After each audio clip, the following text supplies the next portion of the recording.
Nous vivons dans une société qui a fait de la différence un marqueur fort. Il faut savoir être différent. Il faut faire la différence. Il faut marquer sa différence. Ces injonctions nous accompagnent dès le plus jeune âge, nous faisant entrer dans un monde de compétition et de comparaison permanente.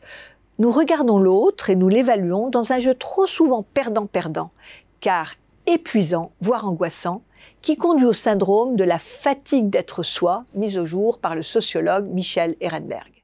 L'erreur est de vouloir mettre en avant sa différence sur le mode de la performance et de la compétition. Cette attitude conduit à des dérives très courantes.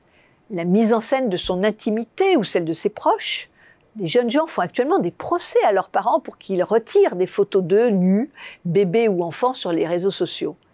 L'exhibitionnisme de son corps, de sa richesse, de ses amours, la perte de repères avec l'estime de soi mesurée au nombre de likes, le mensonge avec l'invention d'une vie sociale. La question est importante car nous vivons dans un monde hypermoderne qui se caractérise par une montée en puissance de l'individualisme, un monde où chacun, chacune est sa petite entreprise, comme le chantait Alain Bachung. La prise de conscience que nous sommes responsables de qui nous sommes se développe très tôt avec la fréquentation des réseaux sociaux présentiels ou virtuels.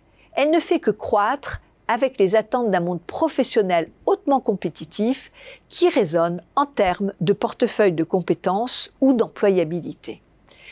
On peut chercher à s'en affranchir, mais on comprend bien que pour être dans cette vaste conversation qui est devenue le monde, il faut accepter cette règle. Alors, comment résoudre cette tension?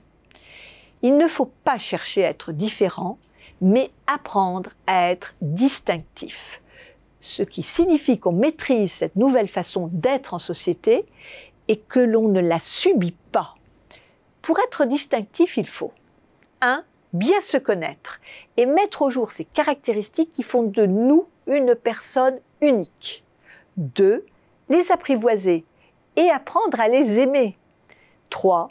Les assumer vis-à-vis des autres en toute sérénité. Assumer d'être trop ou pas assez.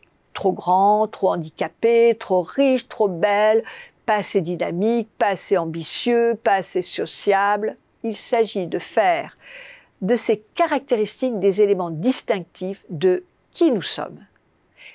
Être distinctif, ce n'est pas vouloir marquer la différence ou l'utiliser comme élément de performance. Non, c'est l'assumer tranquillement. C'est aussi avancer dans l'idée que la société est riche de sa diversité et que le vivre ensemble n'est pas une compétition à tout crin, mais de la reconnaissance et du respect. Chacun peut alors assumer sa place et son rôle sans se fondre pour autant dans l'homogénéité.